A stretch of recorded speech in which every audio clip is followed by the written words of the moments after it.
오늘 우리 서경덕 담임 목사님 또 김영남 부목사님이 모두 코로나에 걸렸습니다.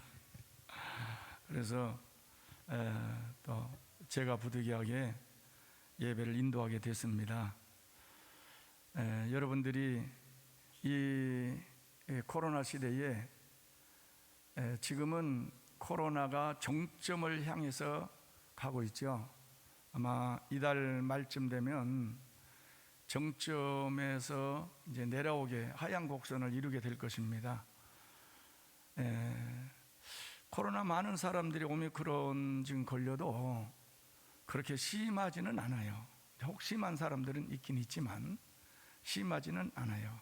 계절 독감 정도 그러는데, 그러나 전파력이 굉장히 강해가지고 그냥 가까이 있으면 감기처럼 전부 다 전파가 돼버려요.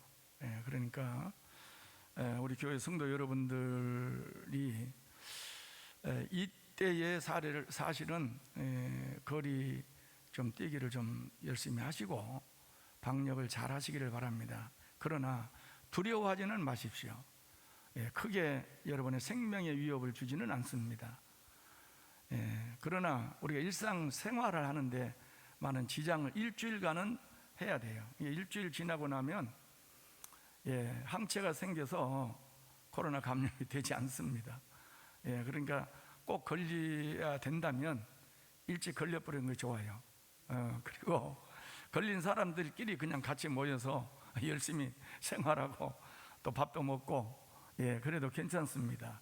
왜냐하면 같이 걸려버린 이후에는 전혀 감염에 대한 걱정할 필요가 없기 때문에 그렇습니다. 아무튼 우리 담임 목사님 또 부목사님 함께 이렇게 지금 코로나 때문에 오늘 이번 일주일 동안 아마 모든 여러분을 대면으로 만나기는 좀 힘들 거예요. 여러분들이 스스로 잘 하셔서 여러분의 믿음과 신앙이 떨어지지 않게 하시기를 바랍니다. 저는 오늘 육의 사람과 영의 사람이라는 말씀으로 함께 은혜를 나누려고 하는데요. 세상 모든 사람을 두 종류로 딱 나눈다면 육의 사람과 영의 사람으로 나눠요. 이분법적인 논리가 아니냐, 중간지대는 없느냐 이렇게 이야기할 수도 있어요. 그러나 우리가 이 세상을 딱 떠나면 둘 중에 하나입니다. 지옥 가느냐 천국 가느냐. 옛날에 부패된 천주교에서 종교개혁 무렵에 연옥이란 곳을 만들어 가지고 너희 부모님들이 죽으면 바로 지옥 가는 것이 아니고 연옥에 머물러 있다. 그래서 너희들의 공로를 통해서 연옥에 있는 부모가 천국 갈 수도 있고 또 지옥 갈 수도 있다. 그래서 이제 면죄부 판매니 등등이 나와서 사람들을 소위 말해서 미혹을 했죠. 그러나 성경에서는 분명히 중간지대는 없어요. 그렇기 때문에 나는 육의 사람인가 영의 사람인가를 스스로 여러분들이 판단하시기를 바랍니다. 그래서 오늘 영의 사람, 육의 사람에 대한 말씀을 드리려고 그러는데요. 그러기 전에 로마서를 여러분에게 제가 읽기를 권장을 합니다. 그리고 단순하게 읽지 말고 좀 연구하고 로마서에 깊이 있는 말씀이 무엇인가를 여러분들이 보기를 좀 원합니다. 그래서 먼저 로마서 개론을 제가 간략하게 말씀을 드리고 본문 말씀으로 들어가겠습니다. 로마서는 바울 사도 서신 중에서 첫 번째 자리를 차지하고 있습니다.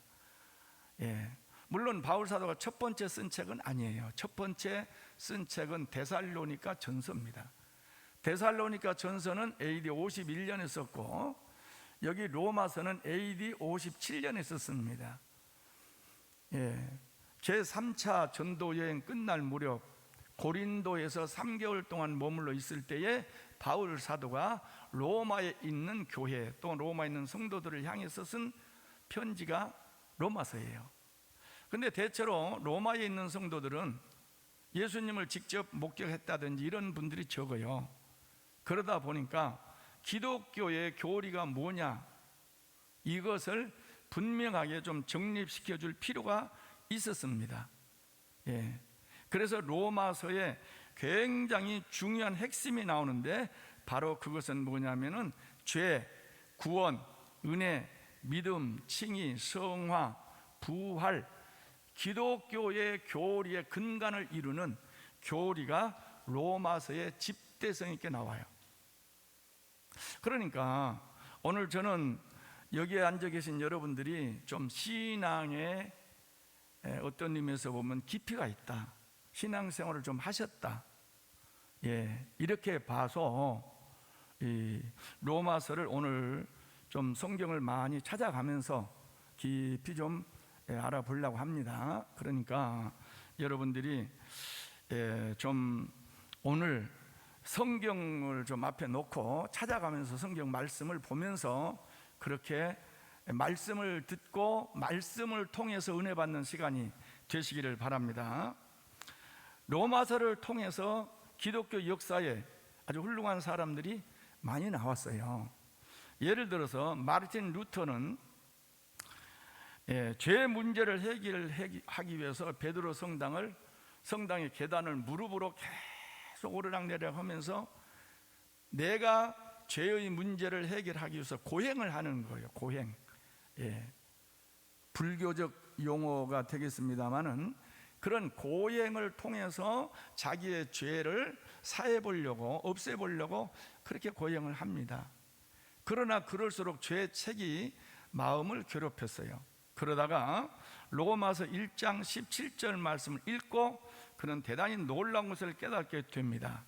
복음에는 하나님의 의가 나타나서 믿음으로 믿음에 이르게 하나니 기록된 바 오직 의인은 믿음으로 말미암아 살리라. 할렐루야. 이 말씀을 읽고 아하, 내가 구원받는 것은 고행으로 되는 게 아니다, 내 힘으로 되는 것이 아니구나. 뭘로 됩니까? 믿음으로 되는 줄을 깨닫게 됩니다. 그래서 여기서 나온 것이 이신득이, 또는 이신칭의, 이렇게 나오는 거예요. 믿음이 나를 의롭게 한다는 거예요. 나의 공로나 나의 의지나 또 나의 그 어떤 고행이나 이런 것 가지고 내가 의롭게 된다든지 구원받는 것이 아니라는 거예요. 그래서 모든 것을 딱 그만두고 아하, 정말로 내가 구원받는 것은 믿음이구나, 믿음이 나를 의롭게 만드는구나. 할렐루야. 그래서 종교 개혁을 일으키는 원동력이 됩니다. 1517년 그래서 마르틴 루터는 드디어 종교 개혁을 일으키게 되지요. 그런가 하면 성 어거스틴은 탕자로 그가 20대까지 삽니다. 그래서 매일 저녁 술 취하고 고성방가를 부르고 이 거리, 사실은 어거스틴이 자기 20대에는 이제 로마에 왔어요. 어머니하고 같이. 어머니는 이제 어거스틴 찾으려고 왔습니다만은, 그래서 거리를 다니면서 고성방가를 하고 술 취해 가지고 자기 자신이 아주 허랑방탕해서 사는 거예요. 물론 세상 사람들처럼 허랑방탕해서 살기 위해서 그랬던 건 아니고, 그가 진리를 찾기 위해서 참 동분서주하고 심지어 만유교까지 빠져가지고 이단, 그러나 거기서 진리를 못 찾아요. 그러니까 이게 종교는 쓸데없는 거구나 해서 참 자기가 인생을 회의를 느끼면서 그렇게 탕자의 길로 들어서게 되지요. 그런데 술 취해가지고 거리를 다닐 때에 어떤 그 주일학교 어린이들의 찬송이 나와요. 집에 가서 책을 읽어봐라, 책을 읽어봐라. 이 찬송의 소리를 듣고 그래, 그러면 집에 가서 책을 읽어봐야지 하고 딱 펼친 것이 로마서예요. 어거스틴이 그래서 책을 펼친 로마서의 말씀이 어떤 말씀이냐면 로마서 13장 11절에서 14절까지 말씀이에요. 제가 읽어드립니다. 또한 너희가 이 시기를 알거니와 자다가 깰 때가 벌써 되었으니 이는 이제 우리의 구원이 처음 믿을 때보다 가까웠습니다. 밤이 깊고 낮이 가까웠으니 그러므로 우리가 어둠의 일을 벗고 빛의 갑옷을 입자. 낮에와 같이 단정히 행하고 방탕하거나 술 취하지 말며 음란하거나 호색하지 말며 다투거나 시기하지 말고 오직 주 예수 그리스도로 옷 입고 정욕을 위하여 육신의 일을 도모하지 말라. 이 말씀을 읽으면서 그냥 그 자리에 거꾸러지게 됩니다. 그리고 그가 참여의 눈물을 흘리고 기독교 역사에 위대한 족적을 남기는 성자 어거스틴이 됩니다. 그러므로 오늘 말씀을 깊이 듣고 깨달은 귀한 시간이 되시기를 예수님 이름으로 축원합니다. 여러분도 로마서를 읽고 깨닫는 자가 되면 누가 압니까? 기독교 역사에 여러분의 이름이 거명이 될지, 그리고 그렇게 귀하게 쓰임 받을지 누가 알겠습니까? 육의 사람이 변해서 영의 사람이 되시기를 바랍니다. 먼저 로마서에 우리가 1장부터 한번 간략하게 보면요, 로마서는 죄의 문제를 다루고 있습니다. 로마서 1장에는 이방인의 죄에 대해서 다루어요. 이방인의 죄. 그 다음에 로마서 2장에는 유태인의 죄를 다룹니다. 예. 이방인들을 향하여 죄를 지적한 니도 결코 거기서 벗어날 수가 없다. 그래서 유태인의 죄를 다루고 3장에는 모든 인류의 죄를 다룹니다. 그래서 1장, 2장, 3장이 다 죄의 문제를 다루면서 3장의 10절에는 의인은 없나니 하나도 없도다. 23절에 가보면 모든 사람이 죄를 범하였음에 하나님의 영광에 이르지 못하더니, 이렇게 나오는 거죠. 4장에는 믿음에 의한 의, 그래서 아브라함의 예를 들었고, 5장에는 의의 결과 아담과 제2의 아담, 이 아담과 예수 그리스도를 비교하면서 말씀을 전하고 있고, 6장에는 성화 하나님의 의가 나타나신 것을 말씀하고, 7장에 들어와서 성화 율법에 대해서 말씀하고 있는데, 여기에서는 바울 사도가 자기가 예수를 믿은 다음부터 느끼는 마음속의 갈등, 그걸 기록하고 있습니다. 내가 원하는 것은 하나님의 말씀이요 하나님의 뜻이요 의인데, 선인데, 진짜 나의 삶에, 내 생활에는 계속 죄를 짓는 거예요. 그래서 하나님, 나는 하나님 말씀대로 살기를 원합니다. 선하게 살기를 원합니다. 몇 번 회개하나 실제로 가서는 또 죄를 짓는 거예요. 악을 행하는 거예요. 그래서 바울 사도는 야, 이게 뭐냐 도대체, 내 속사람으로는 하나님의 법을 따르기를 원하는데 실제로 나의 삶을 보면 죄를 따르는구나. 내 속에는 하나님의 법과 죄의 법이 있어 나를 분열시키고 갈등을 시키고 여기서 헤어날 수가 없게 아주 죄에 대한 고통을 7장에서 호소를 합니다. 그러면서 로마서 7장 24절에 바울 사도는 오호라, 나는 곤고한 사람이로다. 이 사망의 몸에서 누가 나를 건져내랴. 너무너무나 괴로운 심정이지요. 저는 이 말씀에 충분히 공감을 합니다. 율법을 알기 전에는 내게서 죄가 발견되지 않아요. 나는 죄인이 아니야. 그러나 율법을 알고 율법을 깨닫고 난 다음부터는 죄가 내 속에서 살아나요. 그래서 나는 죄인이구나라는 것을 고백하게 됩니다. 여러분들이 예수 믿기 전에는, 교회에 나오기 전에는요, 세상 마음대로 살아도 가책을 안 느낍니다. 왜냐? 나는 하나님의 법이 뭔지를 모르니까. 죄를 지어도 죄라고 느끼지를 못하는 거예요. 그런데 교회에 나오고 예수님을 믿고 난 다음부터 어떻게 됩니까? 이렇게 살면 안 돼, 이것은 죄야. 그때에 비로소 내 마음속에 죄라는 것이 무엇인가 하나님이 가르쳐 주는 거예요. 근데 어떻습니까? 나는 그렇지, 하나님 말씀대로 살아야지. 근데 현실은 하나님 말씀대로 사라집니까? 안 사라지는 거예요. 예. 이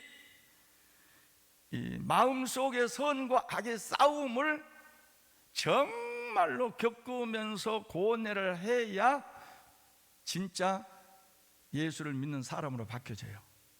그런 고뇌를 겪어보지 않는 사람들은요, 예수님이 예수 믿으나 안 믿으나 그것이고, 별로 필요치가 않아요. 그래서 예수님께서 뭐라고 말씀하셨어요? 내가 의인을 부르러 온 것이 아니라 죄인을 부르러 왔노라. 그렇지. 그래서 예수님께 나오는 사람은 누가 나오느냐? 죄인이 나오는 거예요. 오호라 나는 죄인이로다. 그래서 바울 사도는 나는 핍박자, 폭행자, 죄인의 괴수 이런 것들을 아주 극명하게 그가 깨닫지 않습니까? 그러기 때문에 나는 누가 필요하냐? 예수가 필요한 거예요. 7장에서 그렇게 고민했던 바울 사도는 8장으로 딱 넘어오면서 대단히 7장의 분위기와 8장의 분위기는 180도 달라집니다. 8장에 딱 넘어오면 모든 죄의 문제에서 딱 자기 자신이 해방되어지고 참된 자유를 누리게 됩니다. 그래서 8장 1절 2절의 말씀을 우리 다 같이 한번 읽어봅니다. 시작. 그러므로 이제 그리스도 예수 안에 있는 자에게는 결코 정죄함이 없나니 이는 그리스도 예수 안에 있는 생명의 성령의 법이 죄와 사망의 법에서 너를 해방하였습니다. 할렐루야. 그렇다고 바울 사도가 완전히 죄를 안 짓고 의인이 되었느냐? 아니거든. 죄는 동일하게 짓습니다.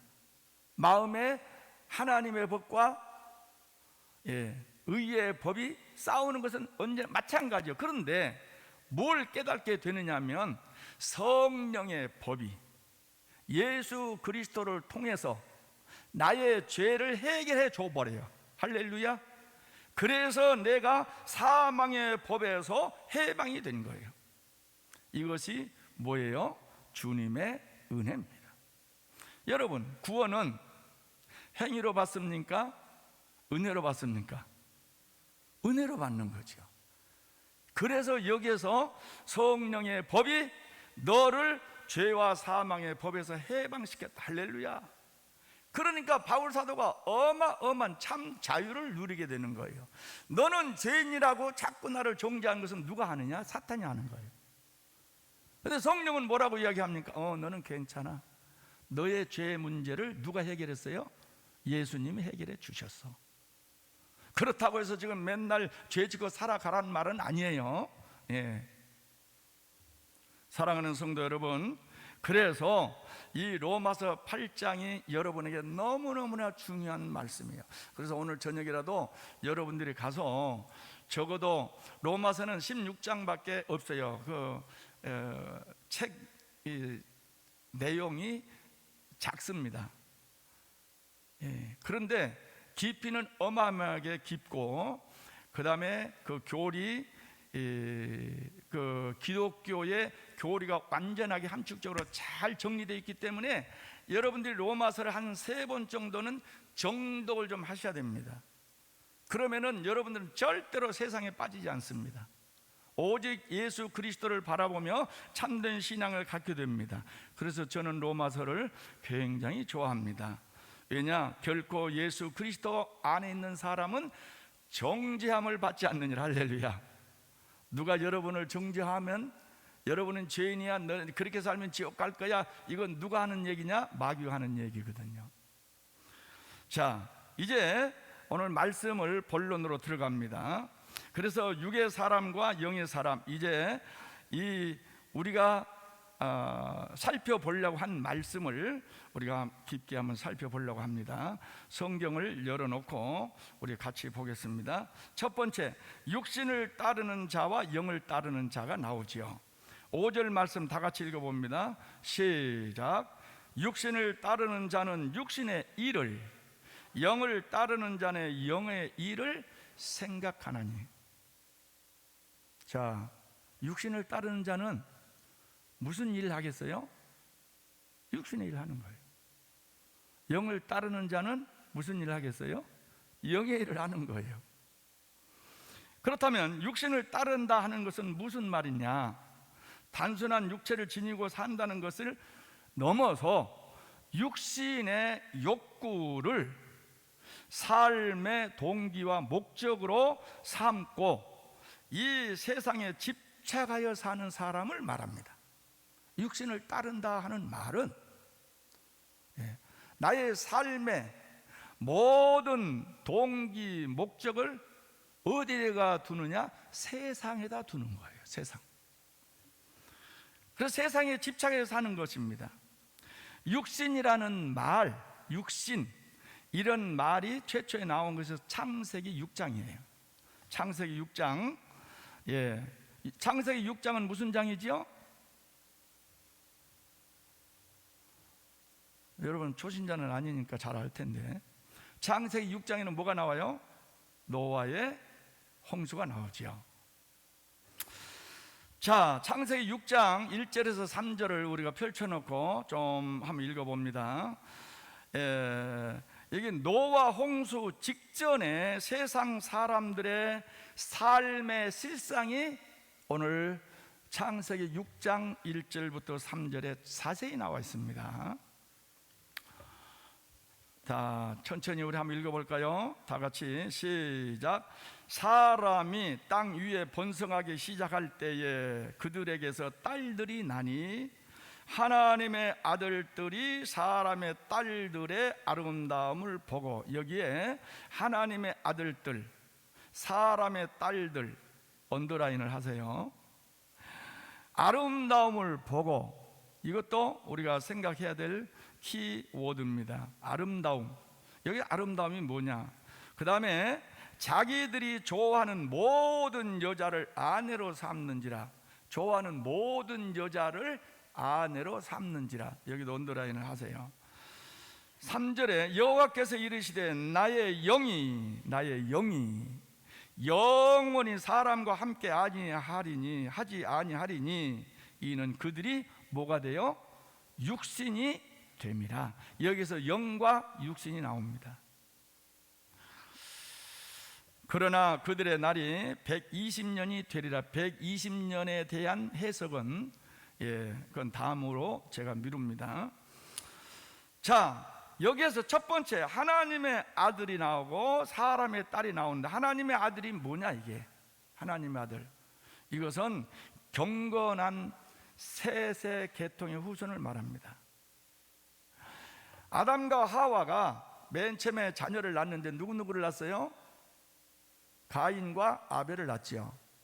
근데 가인은 아벨을 쳐서 죽입니다. 에덴의 동쪽 최초의 살인사건. 그래서 가인은 죄악의 아주 우두머리가 돼요. 그리고 아벨이 죽은 다음에 하나님이 누구를 줬어요?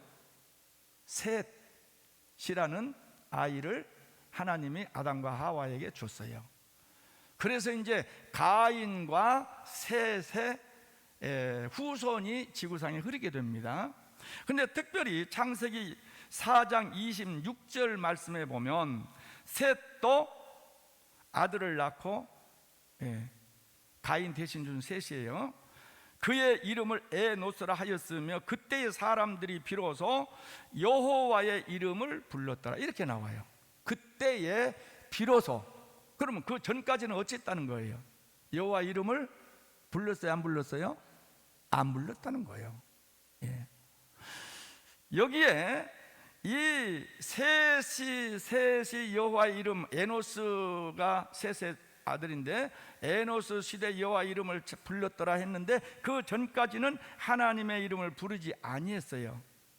왜 그랬냐? 가인의 후손들의 계통을 성경에서는 쭉 기록을 하고 있어요. 이 가인의 후손을 일컬어서 뭐라고 하냐? 사람의 딸들이라고 이야기합니다. 자, 하나님의 아들은 뭐예요? 하늘에서 떨어진 예수님을 말하는 거 아니에요. 여기서는 누구의 후손의 계통? 셋. 하나님 여호와를 찾는 셋. 그 다음에 사람의 딸들은 누구? 가인의 후손들을 말합니다. 자, 가인의 후손들, 사람의 딸들을 봅니다. 가인의 후손들은 계속 죄를 짓습니다. 계속 죄를 지어요. 죄를 짓는데 그 가인의 후손 중에서 죄가 점점 과격해지고 포악해지고 넘지 못할 선까지 넘어가는데 나오는 사람이 누가 나오냐면 라멕이 나와요. 창세기 4장 23절 24절 라멕이 나와요. 자, 이 가인의 계통의 딸들은 선정적인 육체로 성적인 유혹으로 죄의 씨를 잉태한 음녀들이다, 이렇게 이야기할 수 있어요. 여기에 사람의 딸들이라고 이야기할 때는. 그래서 아름다움이라 하는 말은 오늘날로 말하자면 섹시하다, 그런 의미와 같아요.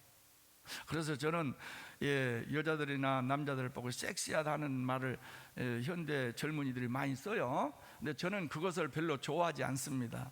왜냐? 섹시하다는 말 속에는 뭐가 내포되어 있냐면 성적이라는 말이 함께 들어가요. 그래서 라멕을 한번 봐요. 라멕 창세기 4장 23절 24절 시작. 라멕이 아내들에게 이르되 아다와 실라여 내 목소리를 들으라. 라멕의 아내들이여 내 말을 들으라. 나의 상처로 말미암아 내가 사람을 죽였고 나의 상함으로 말미암아 소년을 죽였도다. 24절. 가인을 위하여는 벌이 7배일진데 라멕을 위해서는 벌이 77배이니라, 이렇게 나오죠. 자, 여기에서 라멕이 아내들에게 외치는 말이에요. 아다와 실라, 이건 라멕의 아내 두 사람을 지금 이야기를 하고 있는데, 여기에서 라멕의 죄악이 어떻게 나오냐? 최초의 일부 다처제의 형태가 나와요.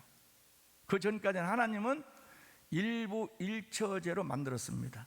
아담을 위해서는 한 명의 하와 여자를 만들었지 두 명의 여자를 만들지 않았어요, 하나님은. 그래서 결혼은 일부 일처제가 성경적인 원칙입니다. 그런데 라멕은 그때부터 모든 여자들을 자기 아내로 삼아요.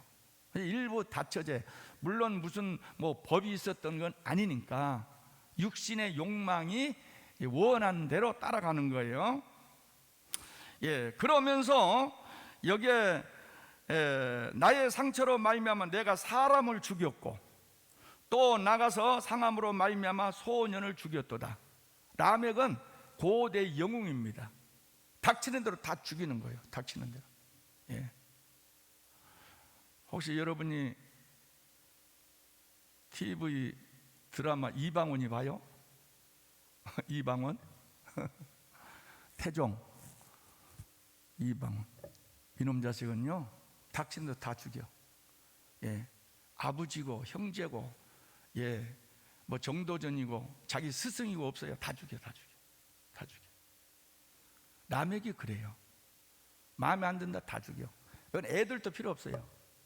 그러면서 그가 하나님을 비웃어요. 하나님을 어떻게 비우느냐면은 가인을 위하여는 벌이 7배일진데, 가인이 하나님 앞에 그러잖아요. 아벨을 죽인 다음에 오 하나님, 사람들이 나를 만나면 나를 죽일 것입니다. 두렵습니다. 그러니까 하나님이 그래요. 야, 걱정하지 마라. 내가 너를 지켜주는데 너를 죽인 자는 벌을 7배나 받을 것이다. 창세기 4장 15절에 하나님이 가인에게 그럽니다. 이것을 라멕은 뭐라고 이야기하냐면 가인을 위해서는 7배일진데 라멕을 위해서는 77배일 것이다. 이것은 하나님을 조롱하고 비웃는 거예요. 가인에 대한 하나님의 말씀을 비웃고 가인을 죽인 자는 7배, 라멕을 죽인 자는 77배의 벌을 받아. 무슨 소리야? 이러면서 아주 죄악의 화신이 되어서 큰 소리를 치고 다니는 거예요. 이것이 무엇입니까? 바로 육신을 위해서 사는 자의 형태입니다. 자, 경건한 하나님의 셋의 아들들이 가인의 후손 아름다움을 보고, 이 아름다움은 아까 말하는 육체의 아름다움을 말합니다. 육체 유혹하는, 성적으로 유혹하는 아름다움을 말해요. 그래서 음녀들을 보고 그때 당시에 경건한 셋의 아들들이 이제는 어디에 쫓아가게 되느냐? 가인의 후손의 여자들을 보고 마음이 녹아 많은 여자들을 아내로 삼고 모두 함께 다 뭐가 돼요? 육신이 됐다. 이것이 창세기 6장 1절에서 3절 나오는 당시 노아 시대의 사람들의 삶의 형태예요. 그래서 전부 다 뭐가 됐느냐? 결국 육신이 됩니다. 그래서 육신이란 말은 히브리어로 바살이라는 말인데, 이것이 죄에 의해 사악하게 된 인간의 부패성을 가리키는 말이다. 하나님의 영이 떠날 때 육신이 된다, 그 말이에요. 그리고 마침내 모든 인류가 다 죄악에 빠집니다. 더 이상 하나님의 거룩한 영이 그들과 함께 있을 수가 없게 됩니다. 그들을 떠나 심판을 내리게 되는 것이 바로 노아 홍수가 되죠. 보세요. 육의 사람은 반드시 어떻게 될까요? 심판을 받아요. 심판을. 예. 저는 여러분들이 육의 사람이 되지 말고 영의 사람이 되시기를 예수님 이름으로 축원합니다. 자, 두 번째는 영을 따르는다 하는 말은 무슨 말일까? 여기에서도 노아의 시대에 모든 육체를 따르는 자들이 홍수에 다 죽었는데, 영을 따르는 자를 대표적인 인물로 노아를 상징합니다. 노아는 어떤 사람입니까? 그 사악한 세상 속에서도 오직 하나님을 섬기며 하나님의 뜻을 따르고 하나님의 말씀에 순종을 하게 됩니다. 그래서 창세기 6장 9절은 노아가 어떤 사람이라 하는 것이 잘 기록되어 있어요. 다 같이 읽어봅니다. 시작. 이것이 노아의 족본이라. 노아는 의인이요 당대의 완전한 자라. 그는 하나님과 동행하였으며. 할렐루야. 의인이요 완전한 자라 하나님과 동행하였다. 이것은 영의 사람의 모습을 이야기하는 것입니다. 할렐루야. 세상이 온통 죄악이 물들어 있다고 해서 영의 사람들이 그 죄악에 빠지지를 않고 노아처럼 의롭게 사는 거예요. 하나님과 동행하는 삶을 사는 거예요. 이것이 오늘 시대에 살아가야 될 영의 사람들의 모습입니다. 할렐루야. 그래서 노아를 하나님이 부르셔서 방주를 지으라 했잖아요. 그래서 120년 동안 방주를 짓고, 창세기 6장 22절 말씀에 보니까 다 같이 시작. 노아가 그와 같이 하여 하나님이 자기에게 명하신 대로 다 준행하였더라. 할렐루야. 우리가 흔히 노아에 대한 이야기를 하면은 아이고 저 영감쟁이 산속에 산 꼭대기에서 배를 만들다니 난리 하잖아요. 그리고 전부 다 비웃잖아요. 한 사람도 노아의 방주에 들어오지 않습니다. 다 죽고. 그러나 노아만은 살게 되지요. 그러므로 영을 따르는 자는 하나님의 일을 생각합니다. 육신을 따르는 자는 육신의 일만 생각합니다. 여기서 육신의 일이 무엇입니까? 그리고 영의 일이 무엇일까요? 이것은 갈라디아서에 아주 상세하게 나옵니다. 갈라디아서 5장 19절에서 21절은 육신의 일이 나오고, 갈라디아서 5장 22절에서 23절은 영의 열매가 나옵니다. 자, 갈라디아서 5장 19절에서 21절을 읽어봅니다. 우리 다 같이 시작. 육체의 일은 분명하니, 여기서 21가지가 나와요. 육체의 일 21가지. 시작. 곧 음행, 더러운 것, 호색과 우상숭배와 주술과 원수 맺는 것과 분쟁과 시기와 분냄과 당짓는 것과 분열함과 이단과 투기와 술취함과 방탕함과 또 그와 같은 것들이라. 전에 너희에게 경계한 것 같이 경계하노니 이런 일을 행하는 자들은 뭐예요? 하나님의 나라를 유업으로 받지 못할 것이니라. 육체의 일은 현저하다. 21가지를 나열을 해요. 그러니까 이렇게 살아간 사람은 구원 받습니까? 못 받습니까? 못 받아요. 하나님의 나라를 유업으로 받을 수가 없어요. 그래서 우리는 육체의 일을 버리고 영의 일을 따라서 가야 됩니다. 갈라디아서 5장 22절에서 23절은 우리가 잘 아는 성령의 9가지 열매를 말하지요. 영의 열매입니다. 시작. 오직 성령의 열매는 사랑과 희락과 화평과 오래 참음과 자비와 양성과 충성과 온유와 절제니 이 같은 것을 금지할 법이 없느니라. 할렐루야. 그리고 결론적으로 24절에 이렇게 이야기를 합니다. 다 같이 시작.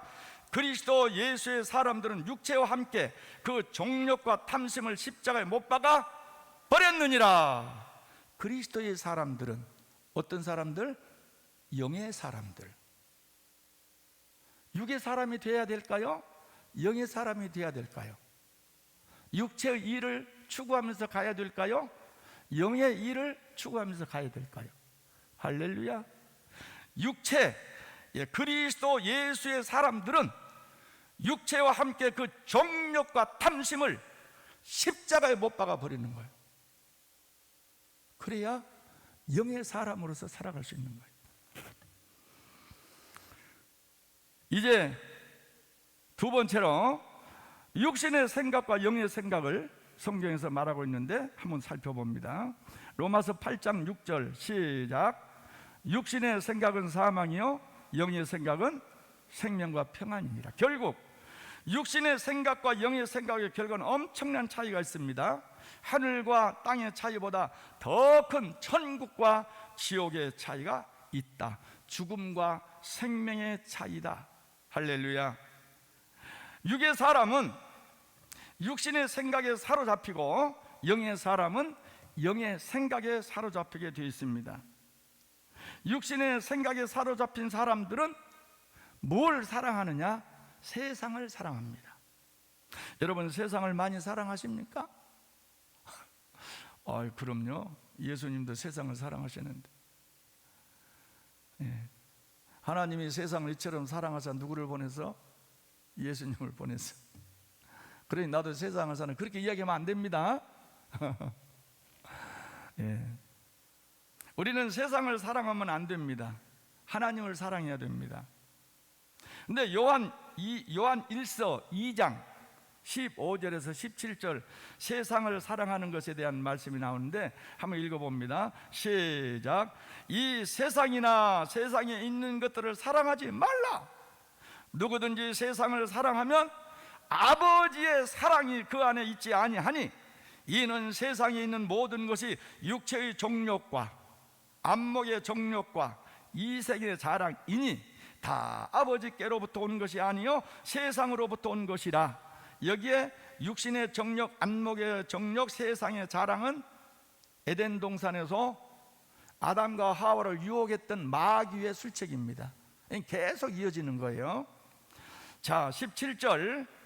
이 세상도 그 정욕도 지나가되 오직 하나님의 뜻을 행하는 자는 영원히 거하느니라. 할렐루야. 그래서 여러분들이 세상을 사랑해야 됩니까? 안 해야 됩니까? 다시 말해서 세상적으로 살아가는 사람들처럼 세상에 목매어서 살지 말자는 말이에요. 안목의 정욕, 육신의 정욕, 이생의 자랑으로 살지 말라, 그런 말이에요. 이것은 하나님으로부터 온 것이 아니야. 전부 다 어디로 왔어요? 세상으로부터 왔어요. 세상으로부터 왔다는 말은 무슨 말일까요? 마귀로부터 왔다는 거예요. 영의 사람은 예수님만을 깊이 생각하는 사람입니다. 예수님께서 오셔서 무슨 말씀을 하셨습니까? 나는 생명을 주러 왔다, 이렇게 말합니다. 요한복음 10장 10절 다 같이 한번 읽어봅니다. 요한복음 10장 10절 시작. 도둑이 오는 것은 도둑질하고 죽이고 멸망시키려는 것뿐이요 내가 온 것은 양으로 생명을 얻게 하고 더 풍성히 얻게 하려 함이라. 할렐루야. 예수님은 뭘 하러 왔다? 생명을 얻게 하려고 왔다. 요한복음 5장 24절 다 같이 시작. 내가 진실로 진실로 너에게 이르노니 내 말을 듣고 또 나 보내신 이를 믿는 자는 영생을 얻었고 심판에 이르지 아니하나니 사망에서 생명으로 옮겨졌느니라. 요한 1서 2장 25절 다 같이 시작. 그가 우리에게 약속하신 것은 이것이니 곧 영원한 생명이니라. 예수님이 오신 것은 우리에게 뭘 주러 오셨어요? 생명이요. 우리를 살리러 오셨어요. 영원한 생명입니다. 사랑하는 성도 여러분, 영의 생각을 하는 영의 사람이 되어서 생명을 얻고 풍성히 얻어서 영원한 천국에 들어가시기를 예수님 이름으로 축원합니다. 마지막으로 하나님을 기쁘시게 하는 생각을 우리는 갖습니다. 육신의 생각은 하나님과 원수가 됩니다. 육신에 있는 사람은 절대로 하나님을 기쁘시게 할 수가 없습니다. 로마서 8장 8절 읽어봅니다. 시작. 육신에 있는 사람은 자들은 하나님을 기쁘시게 할 수 없느니라. 육신에 속한 사람은요, 하나님을 절대 기쁘시게 할 수가 없어요. 그러나 영에 속한 사람은 어떻게 하면 하나님을 기쁘게 하면서 살까, 이렇게 생각하고 사는 거예요. 영의 사람들은. 부부가 사는데 아내를 너무 사랑하는 남편은 어떻게 하면 내 아내를 즐겁게 해줄까, 이렇게 사는 거예요. 그러나 부부가 살기는 사는데 별로 자기 아내를 사랑하지 않는 사람은 어떻게 하면 아내가 나를 더 사랑해 줄까, 그리고 아내에 대해서는 별로 관심이 없어요. 저 다른 여자들이나 가서 보고 그냥 그들 기쁘게 해주려고 그래요. 예. 하나님을 기쁘시게 여러분들이 해야 됩니다. 그래서 고린도 후서 5장 9절 말씀 다 같이 시작. 그런즉 우리는 몸으로 있든지 떠나 있든지 주를 기쁘게 하는 자가 되기를 힘쓰라. 할렐루야. 힘쓰라. 주님을 기쁘시게 하려고 힘을 써야 돼요. 시편 37편 4절 다 같이 시작. 또 여호와를 기뻐하라. 그가 내 마음의 소원을 내게 이루어 주시리라. 하나님을 기쁘시게 하면 하나님이 우리의 소원을 이루어 주신다는 거예요. 근데 육의 사람은 절대 하나님을 기쁘시게 할 수가 없어. 저는 영의 사람이 되어서 하나님을 기쁘시게 해 나가시는 여러분 되시기를 바랍니다. 이사야 55장 7절에서 9절 말씀을 보면요, 하나님 생각과 우리의 생각이 얼마나 차이가 있는 것을 이야기합니다. 다 같이 한번 읽어봅니다. 시작. 의인은 그 길을, 불의한 자는 그의 생각을 버리고 여호와께 돌아오라. 그리하면 그가 긍휼히 여기시리라. 우리 하나님께 돌아오라. 그가 너를 너그럽게 용서하시리라. 이는 내 생각이 너희의 생각과 다르며 내 길은 너희의 길과 다름이니라. 여호와의 말씀이니라. 이는 하늘이 땅보다 높음 같이 내 길은 너희의 길보다 높으며 내 생각은 너희의 생각보다 높음이니라. 할렐루야. 하나님의 생각과 우리의 생각이 달라. 육신에 있는 사람, 그러니까 하나님을 기쁘시게 할 수가 없어요. 자, 하나님의 말씀이 이해가 안 되어도 우리는 현실적으로 불가능해도 어떻게 해야 됩니까? 하나님의 말씀을 믿고 순종하고 따라가야 됩니다. 이것이 영의 사람입니다. 고린도 전서 2장 14절 말씀을 우리 다 같이 읽어봅니다. 시작. 육에 속한 사람은 하나님의 성령의 일을 받지 아니하나니 저희에게는 미련하게 보이며 또 깨닫지 못하나니 이런 일은 영적으로라야 분별함이니라. 할렐루야. 여러분, 육신에 속한 사람이 되지 마시기를 바랍니다. 에서는 팥죽 한 것을 얻어 먹으려고 육신에 속한 대표적인 인물로 성경을 기록하고 있습니다. 히브리서 12장 16절 말씀을 보면 음행하는 자와 혹 한 그릇의 식물을 위하여 장자의 명분을 판 에서와 같이 망령된 자가 있을까 두려워하라. 아가는 시날산 외투 한 벌이 탐이 나서 영적 길을 버리고 육신의 길을 택하여서 아골골짜기 돌무덤이 되어버리고 말았습니다. 아나니와 삽비라는 육신의 눈이 어두워서 땅을 팔아가지고 일부는 감추고 일부만 하나님께 갖다 드리면서 베드로 사도로부터 책망을 받으나 회개치 않고 그 자리에서 죽음을 맞이하게 됩니다. 가룟 유다는 육신의 눈이 멀어서 은 30에 자기 스승 예수 그리스도를 팔아먹습니다. 오늘날 육신의 사람들은요, 세상으로 빠져서 절대로 하나님을 기쁘시게 할 수가 없습니다. 저는 여러분들이 영의 사람이 되어 하나님을 기쁘시게 해 나가시는 여러분 되시기를 바랍니다. 육신의 정욕을 이겨나가시기를 바랍니다. 베드로전서 2장 11절 말씀을 읽고 마치겠습니다. 다 같이 한번 읽어봅니다. 시작. 사랑하는 자들아, 나그네와 행인 같은 너희를 권하노니 영혼을 거스려 싸우는 육체의 정욕을 제어하라. 이제 육신의 사람이 되지 말고 영의 사람이 되어 천국의 상속자가 되시기를 예수님 이름으로 축원합니다. 축원합니다.